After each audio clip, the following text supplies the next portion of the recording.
잡채 조금, 흰쌀밥 한 공기, 치킨 몇 조각에 맥주 딱 한 잔, 그리고 커피 한 잔에 디저트 조금, 이 정도는 괜찮겠지라고 다들 생각하시죠? 그런데요, 이 조합 하나로도 혈당은 이미 폭주 상태입니다. 더 무서운 건 많이 먹어서가 아니라 먹어서 망가진다는 것입니다. 이 영상 끝까지 안 보시면 연말 모임 한 번으로도 그동안 잘 관리했던 혈당들 그대로 초기화될 수 있습니다. 안녕하세요. 소화기내과 전문의 김현우 원장입니다. 뷔페 코스 요리, 술자리, 연말에는 평소보다 탄수화물과 당분 섭취가 3배 이상 늘어나게 됩니다. 특히 우리가 건강식이라고 착각하고 먹는 음식들 중에 혈당 암살자가 숨어 있습니다. 오늘은 연말 모임에서 혈당을 가장 빨리 올리는 최악의 음식 조합 5가지 알려드리도록 하겠습니다. 첫째, 정제 탄수화물과 걸쭉한 소스입니다. 예를 들면 이런 음식들이죠. 잡채나 떡이나 빵이나 갈비찜, 불고기 양념, 다 상상하면 우리가 군침이 도는 맛있는 이런 조합들인데요.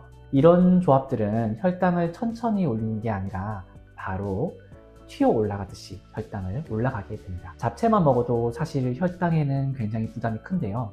거기에 갈비찜 소스 한 숟가락 얹는 순간 혈당 그래프가 수직으로 바로 상승하게 됩니다. 여기에 설탕과 전분이 농축된 걸쭉한 소스가 더해지면 혈당 흡수 속도가 평소보다 2배에서 3배 정도 가량 빨라지게 됩니다. 특히 갈비찜, 불고기 소스처럼 단맛과 점성이 있는 소스는 혈당 그래프를 수직으로 상승시키게 됩니다. 이건 실제로 진료실에서 진료를 받으러 올 때 혈당 수치를 보면 바로 티가 나게 됩니다. 그래서 꼭 기억하셔야 됩니다. 원재료 음식보다 소스 한 숟가락, 그 소스 한 숟가락이 더 위험하게 됩니다.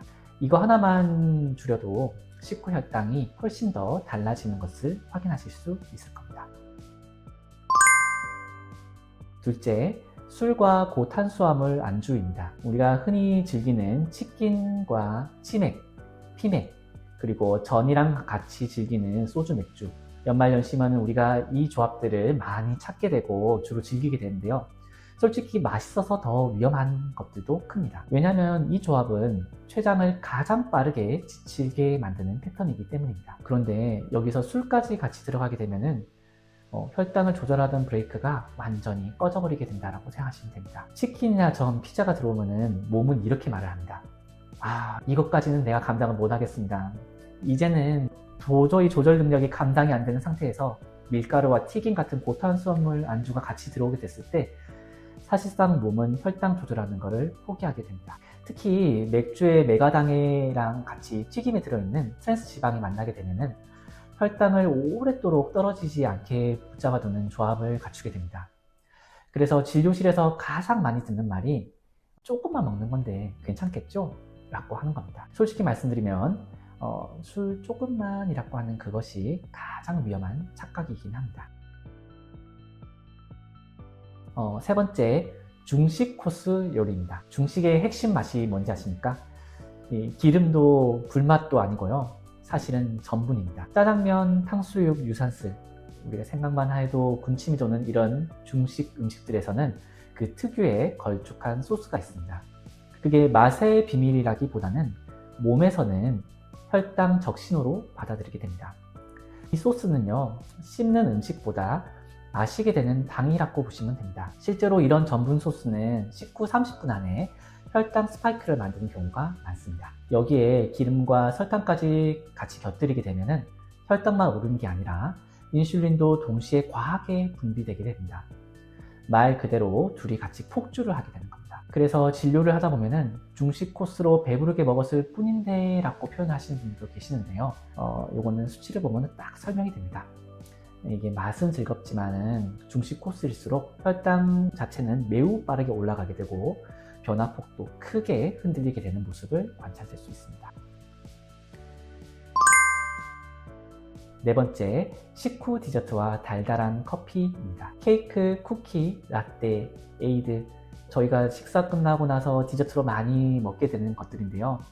식사를 끝나고 나서 안심하고 먹게 되는 분들 생각보다 많으실 겁니다. 근데 이게 사실 이런 부분들로 인해 가지고 오히려 혈당은 조금 더 많이 올라가게 되어서 이미 최고점까지 식사로 올라가게 되었던 혈당이 거기서 한 단계 더 올라가게 되는 상태가 되게 됩니다. 여기다가 우리가 시럽이 들어간 라떼에다가 한두 모금 마시고 에이드까지 같이 드시게 됐다. 이렇게 되면은 그날 밤 사이의 혈당뿐만 아니라 다음날 아침 공복 혈당까지도 영향을 주게 되어서 훨씬 더 높은 혈당을 마주하게 될 수 있습니다. 실제로도 이게 저희가 진료실에서 많이 접하게 됩니다.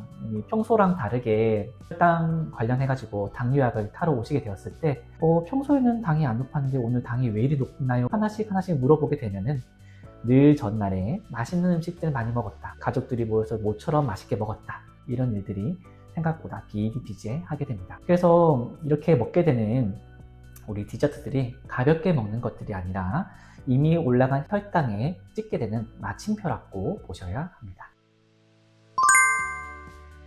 다섯 번째, 말린 과일과 과일 에이드입니다. 말린 과일이라 하면은 우리가 느끼기에는 왠지 건강에 좀 더 좋을 것 같다는 느낌이 많이 드시잖아요.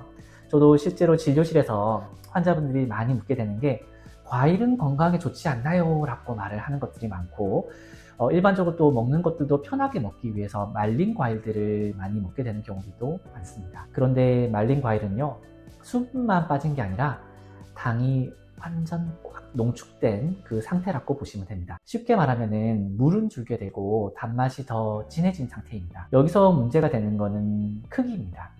이제 말리게 되다 보니까 크기는 오히려 줄어들게 되어서 부피가 작게 되기 때문에 이 정도쯤이야 하면서 사람들이 좀 더 많이 먹게 됩니다.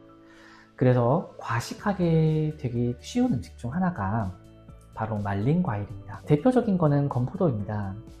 건포도 한 7알 정도가요, 실제로는 포도 한 송이를 먹는 거랑 같은 당을 섭취하게 되는데 우리가 먹을 때는 그걸 인식하지 않고 먹기 때문에 실제로는 7알이 아니라 그거보다 더 많이 먹게 되는 경우가 많습니다. 건포도뿐만 아니라 요즘은 이제 해외에서 수입되어 가지고 오는 말린 망고 등도 되게 많기 때문에 여러분들이 알게 모르게 먹고 있는 말린 과일들이 생각보다 많을 겁니다.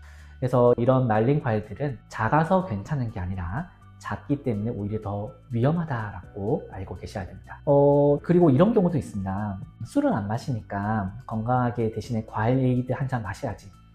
이건 역시도 전혀 안전하지 않습니다. 과일 에이드 한 잔에 각설탕 8개에서 많게는 10개 가까운 당이 들어있는 경우가 많고, 논문이나 영양 분석 자료를 봐도 이건 전혀 과장되지 않은 수치입니다. 과일이 들어갔다고 해서 당 부담이 사라지는 것은 아니거든요. 차라리 이럴 때는 탄산수가 훨씬 더 나을 거라 생각이 들고요. 조금이라도 맛이 필요하다면 당을 거의 넣지 않은 제로 음료 쪽이 훨씬 더 부담이 적다고 생각하시는 게 좋을 것 같습니다. 건강을 챙기려고 한 선택이 오히려 몸에 부담이 될 수 있다는 점, 이건 꼭 알고 계시면 좋을 것 같습니다. 오늘 말씀드린 건강 이야기 들어보시니 어떠신가요? 이렇게 생활 속에서 바로 써먹을 수 있는 건강 정보 앞으로도 계속 놓치고 싶지 않으시다면 구독 버튼 꼭 눌러주시면 충분합니다. 지금까지 소화기내과 전문의 김현우 원장이었습니다.